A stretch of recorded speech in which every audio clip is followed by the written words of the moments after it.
Buenos días, hermanos. Vamos a orar. Padre, gracias por este comienzo con la palabra tuya. Queremos traerla hoy y ponerla delante de tu presencia para que ella obre dentro de nosotros. Señor, en este libro que vamos a estudiar hay muchas enseñanzas. Ayúdanos a comprenderlas, ayúdanos a racionalizarlas, sobre todo a amarlas y a vivirlas. Que el ejemplo de los de antaño, que el ejemplo de los hombres del pasado, sea ejemplo bueno o malo, sirva para nosotros hoy, para andar en tus caminos, para caminar en tus estatutos y para que tú seas exaltado. Lo rogamos en Cristo Jesús. Amén. Bien, hermanos, estamos en la época de la monarquía. Ya vimos entonces el primer rey, Saúl, ya vimos a David y ahora vamos a entrar a el primer libro de Reyes. Hasta aquí va a llegar el periodo que se conoce como la monarquía o unida o el reino unido, porque después de Salomón, que es el rey que a continuación vamos a ver, el reino se va a dividir. Bien, comencemos entonces a exponer primer libro de Reyes. Ya David entonces está terminando su periodo como rey, es el periodo más importante de los reyes, el periodo de David, porque David es el que más apunta a nuestro Señor Jesucristo. Ahora va a regir los destinos de la nación un hijo suyo, Salomón. Y el libro empieza bien interesante. El libro empieza con una traición, la traición de Adonías. Adonías es un hijo de David. Y ahora observe usted lo que hace Adonías. Adonías va a intentar dar un golpe de estado. ¿A quién? A su padre. La razón viene explicada en el capítulo 1, versículo 6. La razón es, su padre nunca le había entristecido en todos sus días con decirle, ¿por qué haces así? Bueno, y aquí ya tenemos una primera enseñanza. Aquí ya tenemos un primer principio. Debemos estorbar el pecado de los que están cercanos. Aquellos que tenemos la facilidad de influenciar, que tenemos contacto, debemos estorbar el pecado. Bueno, el caso de David con Adonías nos recuerda mucho el caso de Elí. Ustedes se acordarán cuando expusimos primer libro de Samuel en el 3:13, el Señor decía, tus hijos han blasfemado a Dios y tú no los has estorbado. Bueno, como agentes no secretos, agentes públicos del mensaje de la fe, esa fe nos debe llevar a eso, a estorbar el pecado, a nuestros hijos, a nuestros hermanos, a nuestros familiares. Ahora, antes de morir, David va a dar unas palabras. Y yo le he llamado a estas palabras de David la prueba de la verdadera fe. Escuchen muy bien estas palabras que David le va a decir a su hijo. Y bueno, y para que usted piense, si algún día usted está cerca ya de la muerte y quiere decir unas últimas palabras, este podría ser un buen ejemplo. Mire lo que le dice David a su hijo Salomón antes de morir. Esfuérzate y sé hombre. Guarda los preceptos de Jehová tu Dios, andando en sus caminos y observando sus estatutos y mandamientos, sus decretos y sus testimonios, de la manera que está escrito en la ley de Moisés, para que prosperes en todo lo que hagas y en todo aquello que emprendas. La idea de estas palabras de David vamos a encontrarlas varias veces en este primer libro de los Reyes. Y observe el énfasis. El énfasis aquí es guarda los preceptos, camina en sus estatutos, camina y guarda los decretos y los testimonios. Bien, nuestro Señor Jesucristo decía muy claro, si me amáis, guardad mis mandamientos. No todo el que me dice Señor, Señor entrará en el reino de los cielos, sino el que hace la voluntad de mi Padre. Entonces, el principio aquí está muy claro. No son los oidores olvidadizos, sino los hacedores los que demuestran verdaderamente su fe. Y aquí el principio va a ser ese. Debes guardar los preceptos de Dios. Debes hacer conforme a sus mandamientos. Y este va a ser el tema o el problema de la época de los reyes. La mayoría de ellos se van a apartar de los caminos del Señor. La mayoría de ellos no van a guardar los preceptos. Y Salomón, como lo vamos a ver ahorita, él comienza bien, pero tristemente Salomón va a comenzar a apartarse de ello. Bueno, esta época de Salomón, el tercer rey de la monarquía, fue una buena época para Israel. Fue una época donde Israel alcanzó grandes niveles a nivel mundial. Dice el texto, el reino fue firme en gran manera. El reino fue firme en gran manera. Salomón entonces comenzó bien. El 3:3 nos dice que Salomón amó a Jehová andando en los estatutos de su padre David. Ahí está, andando en sus estatutos. No simplemente siendo un teórico, no, colocando en práctica los principios que él había recibido de su padre. Ahora encontramos una parte muy importante y que creo que es la que destaca a Salomón por encima de todos, y es su sabiduría. Todos conocen ustedes la sabiduría legendaria de Salomón. Salomón recibe este don y lo recibe a partir de una petición. El Señor le había dicho a Salomón, pídeme lo que quieras. Yo le pregunto, hermano, si Dios le permitiera a usted concederle un deseo, una petición, ¿usted qué le pediría? ¿Usted qué le solicitaría al Señor? Bueno, Salomón hizo una muy buena petición. Eso lo encuentran ustedes en el 3:9. Da pues a tu siervo corazón entendido para juzgar a tu pueblo y para discernir entre lo bueno y lo malo. Salomón no pidió oro ni plata. Salomón no pidió salud. Salomón pidió algo mucho mejor que eso. Salomón pidió un corazón entendido. Y claro, va a necesitar un corazón entendido. Un corazón experto en discernir entre lo bueno y lo malo. Ni más ni menos que el pueblo de Israel será lo que tenga por delante. Debe juzgar con sabiduría a su pueblo. Así que Salomón hizo una excelente petición. Y una petición, hermanos, que hoy debemos hacer. Yo te pregunto, ¿tú abundas en sabiduría o tú necesitas sabiduría? Bueno, aquí creo que todos estamos en el mismo nivel. Bueno, en el mismo nivel de necesidad. Todos necesitamos sabiduría. Y Santiago nos reporta en el 1:5, si alguno tiene falta de sabiduría, pídala a Dios. Pídala como lo pidió Salomón. Pídala a Dios, el cual da abundantemente y sin reproche. Y le será dada. Necesitamos entonces sabiduría para enfrentar un mundo que es hostil a la verdad. Necesitamos sabiduría para enseñar a nuestros hijos, para hacer testimonio de la luz. Eso necesitamos. La sabiduría que viene del Señor, no la sabiduría carnal, no la sabiduría humana, una sabiduría que es superior, la que viene de nuestro Dios. Después entonces vamos a mirar un caso muy conocido por todos ustedes, donde queda demostrada esta sabiduría. Ustedes recordarán una mujer que se apropió de un bebé. Entonces Salomón decide, vamos a partir este bebé porque hay dos mujeres aquí solicitándolo. Bueno, la madre de él, del bebé, obviamente, pues, ¿cómo va a permitir que su bebé sea descuartizado, sea partido? La madre dice, no, entréguele entonces el bebé a la otra mujer. Bueno, a partir de ahí, entonces, usted va a comenzar a ver la sabiduría de este varón. Dice que entonces David ordena, den al niño a ella. Perdón, Salomón, den el niño a esta mujer. Esta es su madre. Y en el 3:28 se reporta, todo Israel oyó aquel juicio que había dado el rey y temieron al rey porque vieron que había en él sabiduría de Dios para juzgar.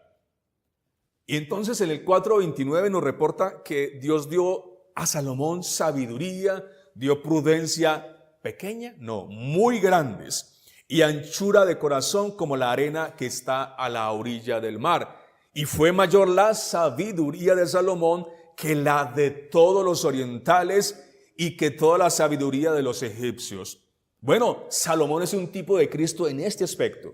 Salomón, el hombre más sabio de sus días, de su tiempo, pero vendría uno ante ante cuya sabiduría, la sabiduría de Salomón va a palidecer ante la sabiduría de nuestro Señor Jesucristo. Pero no solamente sabiduría, ¿no? Salomón fue un hombre muy muy multifacético. Dice en el 4:32, compuso 3,000 proverbios, sus cantares fueron 1,005, disertó sobre los árboles, disertó sobre los animales, sobre las aves, sobre los reptiles y sobre los peces. Un hombre de mucho conocimiento. Ahora, esta sabiduría fue legendaria. Esta sabiduría se extendió allí en ese Medio Oriente y muchos querían ir a conocer esa sabiduría. En el 4:34 nos reporta eso. Para oír la sabiduría de Salomón venían de todos los pueblos y de todos los reyes de la tierra a donde había llegado la fama de su sabiduría. Y viene un caso bien importante que lo voy a relacionar porque nuestro Señor Jesucristo usó precisamente ese relato o ese episodio para hablarles a los judíos. Se trata de la reina de Sabá, tiene la tilde en la última A, entonces pronunciámoslo Sabá. La reina de Sabá visita a Salomón, visita a Salomón. Oyendo la reina de Sabá la fama que Salomón había alcanzado, entonces vino a probarle con preguntas difíciles. Ahora, mire Lucas 11:31, cómo conecta este episodio. La reina del sur se levantará en el juicio con los hombres de esta generación y los condenará. ¿Por qué? ¿Por qué razón?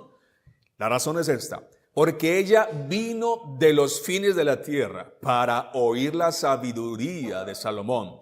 Y he aquí, dice el Señor Jesucristo, he aquí más que Salomón en este lugar. Miren lo tremendo. Esta mujer vino de lejos, cientos, miles de kilómetros a escuchar a Salomón. ¿Ya? Quedó encantada. Sorprendida. Esto es más de lo que me habían contado. Pero nuestro Señor Jesucristo, quien es la sabiduría encarnada, Él fue a su pueblo y su pueblo le escuchó. ¿Y qué hizo el pueblo de Israel? ¿Qué hicieron los fariseos? Taparon sus oídos. No querían escuchar la sabiduría de Cristo. La reina de Sabá quiso escuchar y quedó encantada con la sabiduría de Salomón. Pero los fariseos hipócritas, ante el Rey de Reyes y Señor de Señores, despreciaron su sabiduría. Serán juzgados por eso. El Señor dice, serán juzgados por eso, porque aquí, en este lugar, dice el Señor, hay más que Salomón, hay más sabiduría que Salomón, y la sabiduría de Cristo fue rechazada por los de su tiempo. A los suyos vino y los suyos le rechazaron, no le recibieron. Así que la sabiduría de Salomón palidecía frente a la del hombre perfecto. Ahora viene una época bien importante. Salomón va a construir el templo y ustedes saben pues la significancia que tiene el templo, el lugar de la presencia de Dios, y cómo eso se aplica de manera clara y directa al cristiano. Recuerden, el cristiano es templo ahora del Espíritu Santo. Eso lo reporta el 6:11 en adelante. Miren las palabras del Señor a Salomón. Con relación a esta casa que tú edificas, porque a David no se le permitió construir el templo, eso se le dejó fe a Salomón. Con relación a este templo, si anduviereis en mis estatutos e hicieres mis decretos y guardares todos mis mandamientos, andando en ellos, yo cumpliré contigo mi palabra que hablé a David tu padre, y habitaré en ella, en este templo, habitaré en medio de los hijos de Israel, y no dejaré a mi pueblo Israel. Otra vez, las mismas ideas. Dice, andar en los estatutos, hacer los decretos, guardar los mandamientos. Todo es el mismo lenguaje. Un lenguaje que David siguió, un lenguaje que algunos reyes van a seguir. Lastimosamente fueron muy pocos.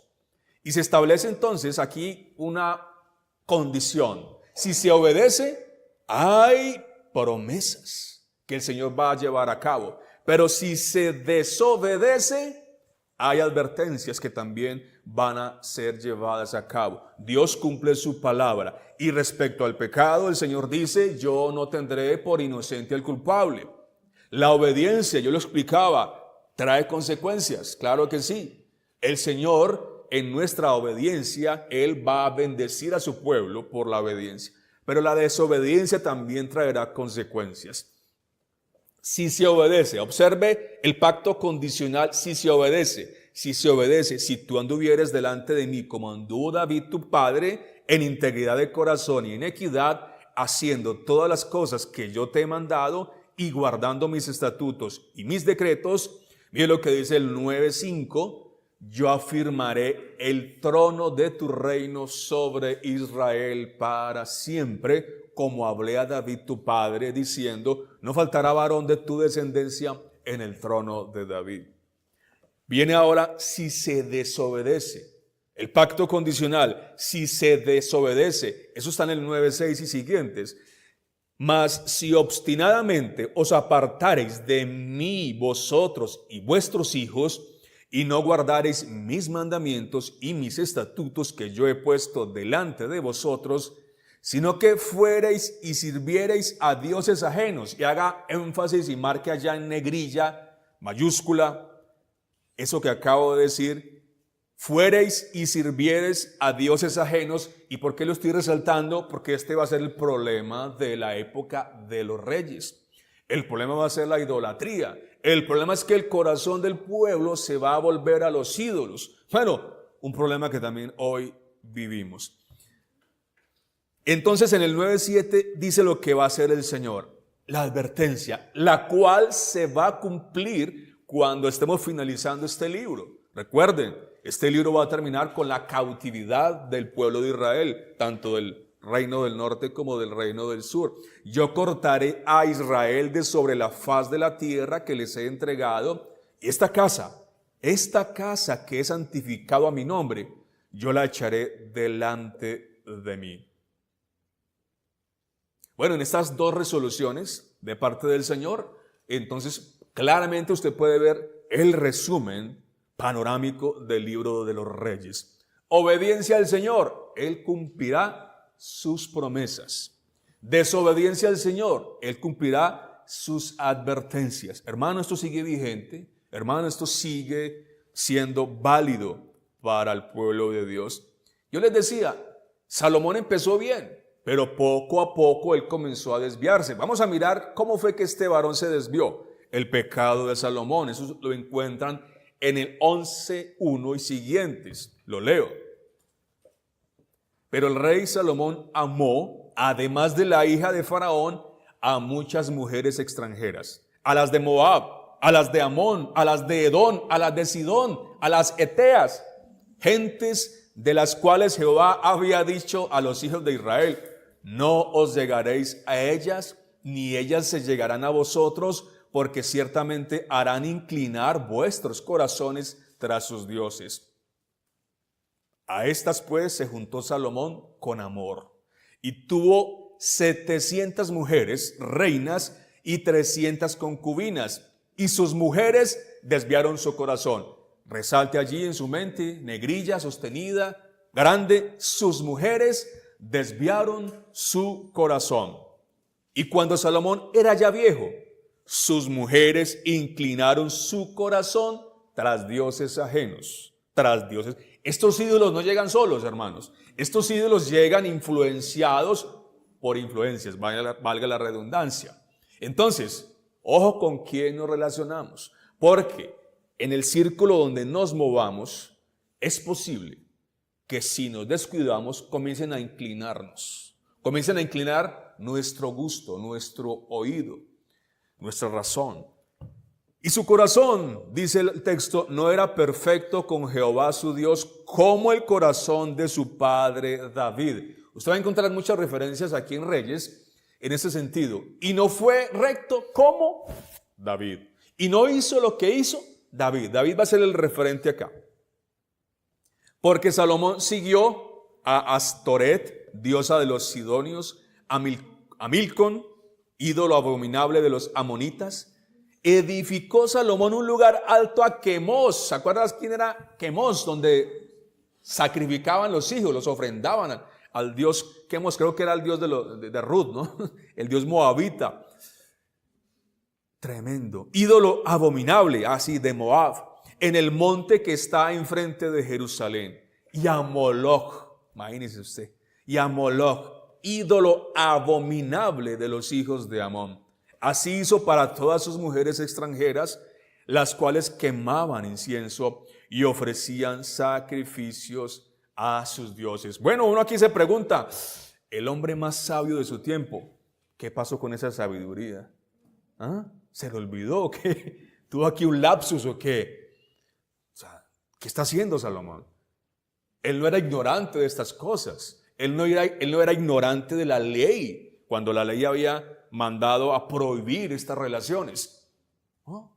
Pero parece que a Salomón le pasa lo que muchos hoy, se le subió la fama a la cabeza, no sé, el reconocimiento mundial, y de a poco están escuchando otras voces. La fama es muy peligrosa. Esos ministerios tan reconocidos se vuelven peligrosos si la persona no sabe guardar su corazón. Comienza a escucharse mucho de él. Ya tiene 1 millón de likes, ya tiene 3 millones de reproducciones en YouTube. Eso comienza al corazón como a seducirlo. Y bueno, que el Señor guarde hombres que conocemos, hombres que yo sé que son del Señor, pero que hoy están están permitiendo escuchar ciertas voces. Bueno, este principio acá entonces es este. ¿Qué nos enseña Salomón en este aspecto negativo? Hermanos, debemos huir, debemos escapar de todo aquello, de todo aquel que tenga el potencial de inclinar nuestro corazón hacia los ídolos. Y sobre todo ustedes niños que van a comenzar a forjar sus amistades, sobre todo ustedes niños que van a comenzar a generar un círculo de amistades, ojo con quién te inclinas, con quién te unes, ojo con quién haces convenios, ojo con quién haces alianzas, hermanos, niños, todos nosotros podemos comenzar a inclinarnos a los ídolos en boca o por incitación de ese círculo. Mucho cuidado a quien estamos escuchando. Claro, el pecado trae sus consecuencias y este pecado de Salomón trajo sus consecuencias. Esas consecuencias usted las puede observar en el 11:9. Y se enojó Jehová contra Salomón, por cuanto su corazón se había apartado de Jehová de Israel, cuando se le había mandado que no siguiera a dioses ajenos, mas él no guardó lo que le mandó Jehová. Se le había mandado, se le había dicho claramente. Es el hombre más sabio, él tuvo que haberlo entendido y de sobra, mas sin embargo no quiso hacerlo. Él no guardó lo que le mandó hacer el Señor. Hermanos, la idolatría será el cáncer que carcomerá a la nación hebrea en esta época. Ahorita vamos a mirar el campeón de los idólatras, pero esa idolatría va a ser la causa por lo cual el reino no solamente va a ser dividido a continuación, sino el reino tanto del norte como del sur van a ser cautivos por naciones extranjeras. Van a terminar en cautividad, exiliados, mermados en número, mermados en todos los sentidos, sin patria, extranjeros en tierra de cautividad. Y aquí viene entonces el juicio, viene la sentencia, la división del reino. Las consecuencias del pecado de Salomón fue la división del reino. Pero quiero que ustedes observen incluso en esta sentencia la misericordia del Señor, la gracia del Señor. Dijo en el 11:11, dijo Jehová a Salomón, por cuanto ha habido esto en ti y no has guardado mi pacto y mis estatutos que yo te mandé, romperé. Reino dividido, romperé de ti el reino y lo entregaré a tu siervo. Pero vea la misericordia del Señor en el 11:12. Sin embargo, no lo haré en tus días. ¿Por qué razón? Aparece David. Por amor a David tu padre, lo romperé de la mano de tu hijo. Pero no romperé todo el reino. Mire, la misericordia se extiende aún más allá. No solamente no lo voy a romper en este momento, por amor a David, va a ser después de ti. Pero además de eso, no voy a romper todo el reino, sino que dejaré una tribu a tu hijo por amor a David, mi siervo. Otra vez David ahí. Y por amor a Jerusalén, la cual yo he elegido. Bueno, encontramos este juicio del Señor con esa mezcla de misericordia desde el Edén. Recuerdan ustedes que la primera pareja fue expulsada del Edén, pero el Señor no los deja solos. El Señor les quita esos harapos de hojas que se hicieron y les fabricó túnicas de pieles. Entonces, hermanos, Dios nos va a disciplinar. Si somos hijos y no bastardos, vendrá la mano dura del Señor si nos estamos torciendo. Pero esa disciplina también vendrá acompañada por gracia y por misericordia del Señor.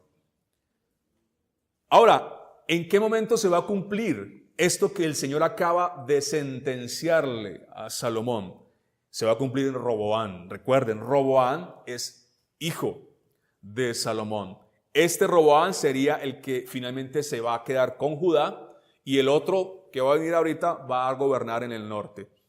Bueno, ya va a terminar entonces el reinado de Salomón. Llega el fin del reinado de Salomón. Eso nos lo expresa el 11:42, que los días que Salomón reinó fueron 40 años. Exactamente el mismo tiempo de Samuel, exactamente el mismo tiempo de David, también aquí Salomón 40 años. Y durmió Salomón con sus padres y fue sepultado en la ciudad de su padre David y reinó en su lugar Roboam, su hijo. Y es con Roboam entonces donde se va a materializar este juicio, el juicio del rompimiento del reino.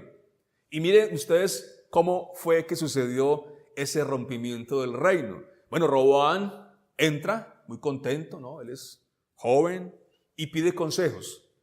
Él pide consejo de un grupo, pide consejo de otro grupo. Bueno, los ancianos le dieron un buen consejo, pero él no quiso escuchar a los ancianos, a los que tenían la sabiduría.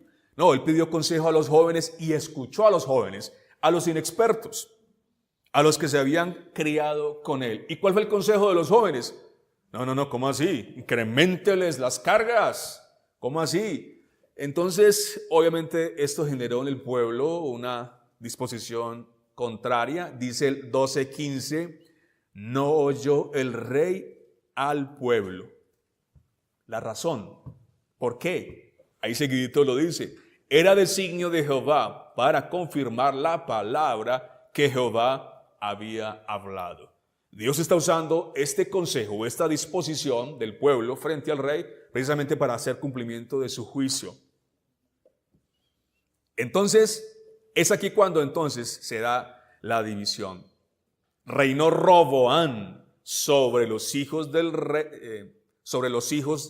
Israel que moraban en las ciudades de Judá. En el reino del norte, entonces, va a reinar otro, Jeroboam. Y este reino del norte se va a caracterizar por estar completamente apartado de los mandatos del Señor. Usted no va a encontrar un solo rey que haya obedecido en estos reyes del norte. En los reinos del sur va a encontrar parte y parte. Va a encontrar que algunos no doblarán sus rodillas ante los Baales, algunos sí serán fieles al llamado. Y mostrando con esto que Dios siempre tendrá un remanente. Dios siempre guardará un remanente. Serán sus escogidos, somos sus escogidos. Muchos son llamados, pocos escogidos. El camino angosto que lleva a la vida eterna, pocos son los que lo hallan. Eso lo dice la Escritura. Gloria al Señor, que si somos hijos, que si somos escogidos, seremos parte y somos parte de ese remanente. Y esto se va a cumplir a lo largo de la historia de los reyes. No todos van a doblar sus rodillas ante Baal. Un remanente escogido por Dios, guardado por Dios, no lo va a hacer. Y en Jeroboam, vamos a ver la continuación de esos movimientos apóstatas. Miren lo que hizo Jeroboam. Recuerde, el rey del norte, Jeroboam, hizo esto. Hizo el rey 2 becerros de oro. Esto se pone cada día peor. Y dijo al pueblo, bastante habéis subido a Jerusalén. He aquí tus dioses. Wow. He aquí tus dioses, oh Israel, los cuales te hicieron subir a la tierra de Egipto. Esto nos recuerda un poco las palabras o la actitud del sacerdote Aarón. Ustedes recordarán en Éxodo 32:4, construyó un becerro con el oro fundido y ellos que exigieron dioses declararon: Israel, estos son tus dioses que te sacaron de la tierra de Egipto. Bueno, esas actividades apóstatas, el Señor no las ignoró. El Señor llevó a cabo el cumplimiento de sus juicios y viene la sentencia entonces a este rey del norte. La casa de Jeroboam fue entonces cortada y raída de sobre la faz de la tierra. Mire las palabras duras del Señor en el 14:10. Por tanto, he aquí que yo traigo mal sobre la casa de Jeroboam y destruiré de Jeroboam todo varón, así el siervo como el libre de Israel, y barreré la posteridad de la casa de Jeroboam como se barre el estiércol hasta que sea acabada. Ahora, la situación fue muy similar en el reino del sur, aunque recuerden, algunos de allí fueron reyes que obedecieron la ley de Dios, pero mire lo que pasó. En el 14:22 se nos reporta: Judá hizo lo malo ante los ojos de Jehová. Ellos también se edificaron lugares altos, estatuas e imágenes de acera, en todo collado alto y debajo de todo árbol frondoso. Y esta será la constante entonces en ambos reinos, especialmente, y hago el énfasis ahí, en el reino del norte. Va a escuchar como, un lenguaje que se va a repetir permanentemente, continuamente. Anduvo en todos los pecados que su padre había cometido delante de él. Eso lo dijo respecto a Abián, un rey del norte. Abián. No fue su corazón perfecto con Jehová su Dios como el de David. Respecto a Nadab, expresa: hizo lo malo ante los ojos de Jehová, andando en el camino de su padre y en los pecados con que hizo pecar a Israel. Respecto a Omri, otro rey, dice: hizo lo malo ante los ojos de Jehová. Hizo peor que todos los que habían reinado antes de él. Parece que el pecado tiende a incrementarse, la maldad tiende a empeorarse. Anduvo en todos los caminos de Jeroboam.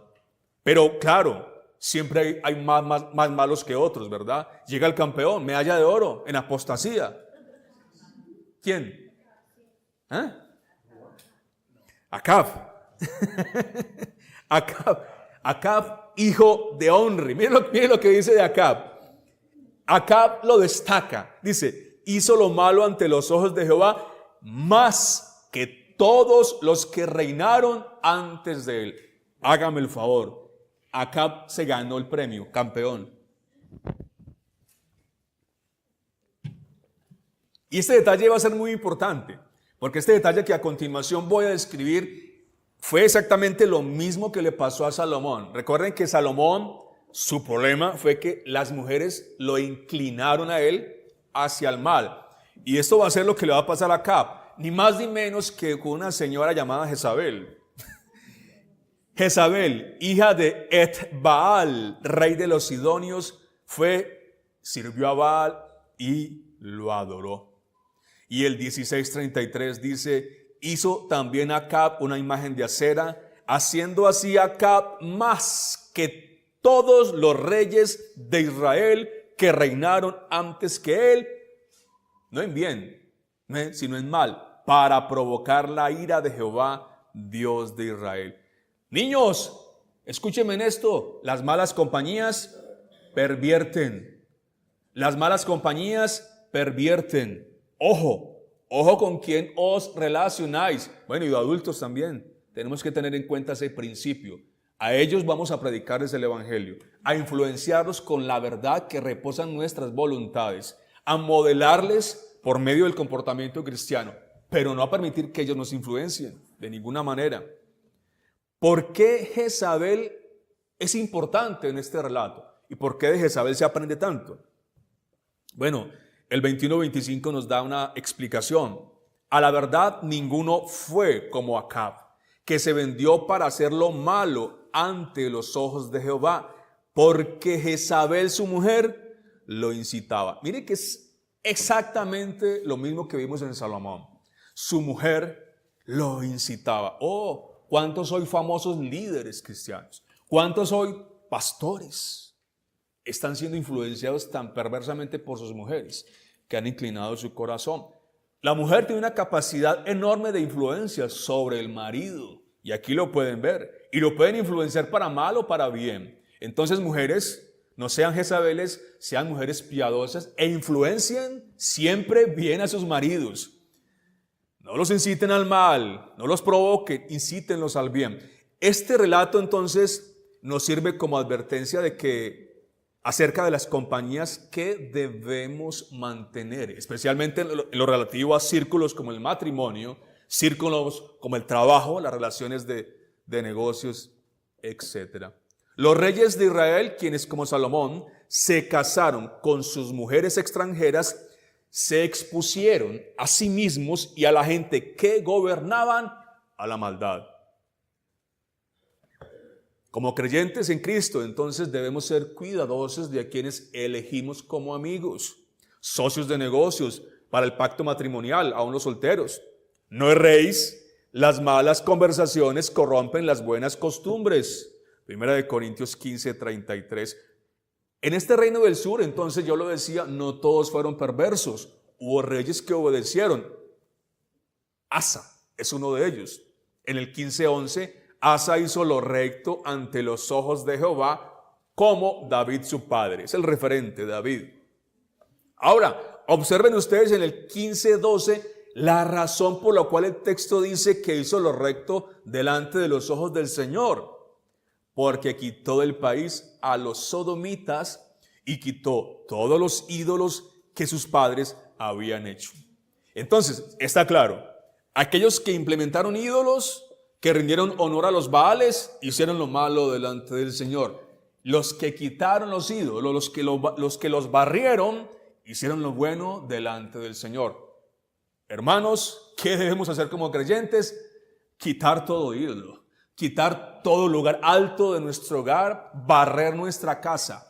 Examinaos y mirad vuestros ídolos, y mirad nuestros ídolos, porque los ídolos surgen de la nada. Los ídolos surgen de un momento a otro, de la noche a la mañana, en un pestañeo. Ya estaba un ídolo en formación. ¿Qué vamos a hacer? Sabiduría. Pidámosle al Señor sabiduría. Señor, ayúdame a reconocer si esto que está aquí forjándose en mí es un ídolo. Yo necesito barrerlo. Yo necesito destruirlo, hacerlo de Asa, quitar todo ídolo. La constante, entonces, mientras dure el presente siglo malo, es que Dios guardará un remanente. Y Asa es un ejemplo de eso. El remanente que va a expulsar la idolatría de la nación, del pueblo, de la familia. Ese remanente claramente yo lo veo reflejado en 19:18. Yo haré que queden en Israel 7,000 cuyas rodillas no se doblaron ante Baal y cuyas bocas no lo besaron. Cuando el Señor dice esto, lo dice en el contexto de un diálogo con Elías. Y ya que mencionó a Elías, entonces dejemos un momentico a los reyes y pasemos ahora a hablar de los profetas. Porque en este libro de Reyes, los profetas también van a aparecer y van a ser muy importantes para la enseñanza del pueblo hoy. Aparece Elías. Hablemos un poco de Elías. Él aparece en relación con una profecía que él dio respecto a una sequía. Vive Jehová, Dios de Israel, en el 17:1, en cuya presencia estoy, que no habrá lluvia ni rocío en estos años, sino por mi palabra. Y con este personaje, Elías, vamos a aprender principios. Por ejemplo, aprendemos que Dios sustenta a los suyos. Y ustedes pueden ver las manos del Señor sustentando. Estoy hablando de físicamente, de materialmente, a este hombre Elías. En el 17:6, los cuervos le traen pan, le traen carne por la mañana, le traen pan, le traen carne por la tarde. En el 17:9, ustedes ven que él va a un lugar donde se encuentra allí una mujer, la viuda de Sarepta, allí mora y esta mujer lo sustenta. Dios le había dicho, la harina de la tinaja no escaseará, ni el aceite de la vasija disminuirá. Y también lo encontramos en el 19:6, cuando este profeta está huyendo de Jezabel porque Jezabel lo quiere matar. Entonces él fue a dormir por allá en una cueva y un ángel le colocó una torta cocida sobre las ascuas y una vasija de agua. El Señor sustenta a su pueblo. Con este personaje también vemos el poder de Dios. ¿Qué poder de Dios se manifestó en Elías? Es un tipo de Cristo en muchos aspectos. Uno de esos es en las demostraciones sobrenaturales que el profeta de profetas iría a traer a la tierra de Israel. Un poder, un milagro que vemos fue cuando resucita al niño de la viuda de Sarepta. Eso está en el 17, 21 y 22. Las palabras que esta mujer declara cuando ve el milagro de la resurrección de su hijo nos hablan de Cristo. En el 17, 24 dice, la mujer dijo a Elías, ahora conozco que tú eres varón de Dios y que la palabra de Jehová es verdad en tu boca. Y la palabra que habló Cristo fue verdad de verdades, porque él hablaba lo que el Padre le decía. Y hermanos, predicadores, ministros del Evangelio, que la palabra de Dios, que la palabra en nuestra boca sea la verdad que Dios ponga para su gloria. El profeta Elías entonces fue el precursor de Cristo, fue el precursor de los apóstoles del Nuevo Testamento, porque Dios le permitió a Elías hacer cosas milagrosas. ¿A fin de qué? De probar que él realmente era un hombre de Dios. El Señor lo dijo, ¿no? No me creáis a mí, pero creáis a las obras que yo hago en el nombre de mi Padre. Encontramos también otro principio en este profeta. El profeta de Dios estorba a los impíos. El que habla la palabra profética más segura, esa palabra profética tiene que cumplir ese propósito. Estorbar el pecado, no es decirle a los pecadores, no, todo está bien, aquí no está pasando nada, no te tires tan duro, no te des tanto látigo, no. La palabra profética más aguda busca que penetre el corazón y saque las intenciones del corazón para que nos limpiemos en esa palabra. Y ese profeta va a estorbar a los impíos. Observen ustedes el 18, 17. El profeta que estorba, el profeta que turba. Miren, cuando Acab vio a Elías, le dijo, ¿eres tú el que turbas a Israel? Aquí había un profeta que incomodaba. Los 400 de Baal, esos no estorbaban a nadie. Esos estaban ahí simplemente para alimentar. Así como hoy, pululan esos falsos profetas para alimentar la carne, para engordar para el día de la matanza. No, pero aquí hay un profeta que turba porque enseña la verdad, que turba porque exhibe los frutos del arrepentimiento, que turba porque quiere honrar a Dios, que turba porque denuncia, que turba porque exhorta, porque no guarda silencio. ¿Y quién sino Cristo fue testado por eso? Juan 10, 24. Y le rodearon los judíos y le dijeron, ¿hasta cuándo nos turbarás el alma? ¿Hasta cuándo nos turbarás el alma? ¿Te está Cristo turbando el alma? Yo no creo. No podemos claudicar entre dos pensamientos. Otra enseñanza que obtenemos de Elías. Palabras que él le dijo. Recuerden ustedes aquel combate espiritual, si le podemos llamar así, en el Monte Carmelo. En esa escena, mire lo que le dice Elías a estas personas. En el 18, 21. Y acercándose Elías a todo el pueblo dijo, ¿hasta cuándo claudicaréis vosotros entre dos pensamientos? Si Jehová es Dios, seguidle a él. Si Baal, id en pos de él. Y el pueblo entonces no respondió palabra. Aquí está la palabra profética, aquí está la espada, acusando, discerniendo la intención del corazón. Muchos hoy están así, ¿no? Entre dos pensamientos. Quieren seguir siendo cristianos, quieren profesar una profesión de fe, pero al mismo tiempo seguir acá con el mundo, con los deleites del mundo. Oh, pero eso no se puede. Dos pensamientos no se puede. Esa tibieza no se puede. Os vomitaré de mi boca, dice el Señor. O hemos de seguir al Señor, el que es santo, santifíquese más. ¿O sigue entonces al tu Baal? ¿Eres impío, inicuo? Sélo más entonces. Pero aquí la palabra del Señor nos enseña que no podemos claudicar entre dos ideas. Jamás. Es un solo pensamiento. Es un pensamiento en la verdad, en la firmeza de la verdad. Un profeta, otro principio, da a conocer al Dios verdadero. Y esto fue lo que pasó en el Monte Carmelo. El profeta de Dios que está dando a conocer al Dios verdadero. Miren las palabras en el 18:37. Esa oración que le dice, que hace Elías. Respóndeme, Jehová, respóndeme, para que conozca este pueblo que tú, oh Dios, eres el Dios. Y que tú vuelves a ti el corazón de ellos. Viéndolo todo el pueblo, se postraron y dijeron, Jehová es el Dios, Jehová es el Dios. Esto después de que cayó fuego y consumió toda esa ofrenda que estaba siendo ofrecida allí. Esa es la voz, ese es el ministerio entonces nuestro ahora. Mostrar al único y verdadero Dios. Ser testimonio de la luz. Hermanos, nuestra vida no es una vida de agentes secretos, no señor. No somos el 007 que nadie sabe quién es. Somos agentes públicos que dan testimonio de la fe de manera pública, en palabra y en acciones. La experiencia de Elías en el desierto, porque él después sale escapando de esta mujer Jezabel que lo quiere liquidar, nos da también una valiosa lección. Después de su increíble victoria sobre los profetas de Baal en el Monte Carmelo, el gozo se tornó en sufrimiento cuando fue perseguido por Jezabel y sus secuaces. Él tuvo que huir por su vida. Tales experiencias en lo alto de la montaña son con frecuencia seguidos por la decepción, desaliento que puede venir después.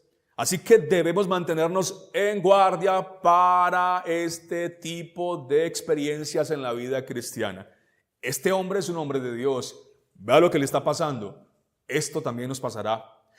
Pero nuestro Dios es fiel y jamás nos dejará ni nos desamparará. El quieto y suave murmullo que animó a Elías nos animará también a nosotros. Y ya voy terminando. Viene Eliseo, el otro profeta importante de esta época. Y lo que me llama la atención de Eliseo fue lo siguiente. Cuando Elías vino y lo comisionó, ¿qué hizo Eliseo? No, venga, espérame, yo me despido allá, yo hago unos negocitos. Espérame, siquiera 2 añitos. No. Cogió lo que tenía, sus bueyes los mató. Eso con que hacía el arado fue y lo partió y hizo carne asada para todo el vecindario. Carne asada por cuenta de Eliseo. Y vámonos pues, que ya el llamado viene. Ustedes recuerdan esas palabras del Señor, ¿no? Nadie que después de poner la mano en el arado mira atrás es apto para el reino de Dios. Y los que estamos en el ministerio de la palabra y que queremos seguir avanzando para que el Señor nos use, bueno, no podemos militar en las cosas de la vida. No podemos servir a propósitos diferentes, aunque sean válidos, pero necesitamos ya resolver situaciones particulares de nuestra vida, dejar atrás lo que hay que dejar atrás, así sea válido, para seguir a nuestra comisión. Eliseo se deshizo de todo su equipaje para servir al Dios vivo. Hagamos hoy lo mismo. El que va por la puerta angosta, el que ingresa por la puerta angosta, no puede ingresar con exceso de equipaje. Esas maletas gordas no caben por esa puerta. Pero hoy en día el pecador quiere entrar con todo su equipaje de mundanalidad y creen que esa puerta angosta les permitirá ingresar así. Y hoy muchos creen que entraron y van felices con esas maletas gordas de orgullo, pecado, malignidad, mundanalidad. Y allí van creyendo que van para el reino eterno. Pero el Señor nos dice hoy, pon la mirada en Jesús y deshazte de todo ese peso, de todo ese exceso. Quita de ti eso que pesa. Ese pecado es pesado para caminar el camino de la vida eterna. Termino. ¿Cuál fue la razón principal por la que se escribió entonces Reyes? hacer un contraste entre las vidas de aquellos que guardaron los mandamientos de Dios y aquellos que no lo hicieron. Hacer un contraste entre aquellos que desobedecen el mandato claramente escuchado y los que no lo hacen. Entonces, recordar que para unos hay advertencias y para los otros hay promesas. También este libro nos va a recordar que Dios no permitirá la aniquilación total y definitiva de su pueblo. Dios limpiará su grey, claro que sí, pero aquí estará siempre un remanente. Unos que no doblarán sus rodillas ante Baal. Según el pacto davídico, la línea real y redentora será conservada mediante la salvación de un remanente. Y se me fue el tiempo. Seguirá en la próxima historia. Vamos a orar. Bueno, Padre, gracias porque tú eres bueno, porque tú guardas a tu pueblo, porque tú levantas profetas que hablan tu palabra, porque la palabra profética hoy está disponible para escucharla y atenderla. Permítenos ser como esos reyes que escucharon e hicieron conforme a tu voluntad. Aparta toda idolatría de nuestro corazón, por favor. Aparta, Señor, toda compañía que quiera inclinarnos hacia el mal. Señor, permítenos ser firmes como Elías y confesar delante de los hombres, tú eres el verdadero Dios. Y permítenos, más que eso, desfilar con nuestras vidas, con nuestras palabras, pensamientos, actos, reacciones, que ese Dios vive, que ese Dios reina en nuestros corazones. Guarda este remanente, es tu pueblo, Señor, tú lo has salvado para tu gloria. Apártanos de toda iniquidad, apártanos de todo ídolo en esos días, en estos tiempos, para que tu nombre, Señor, sea santificado en Cristo Jesús. Amén.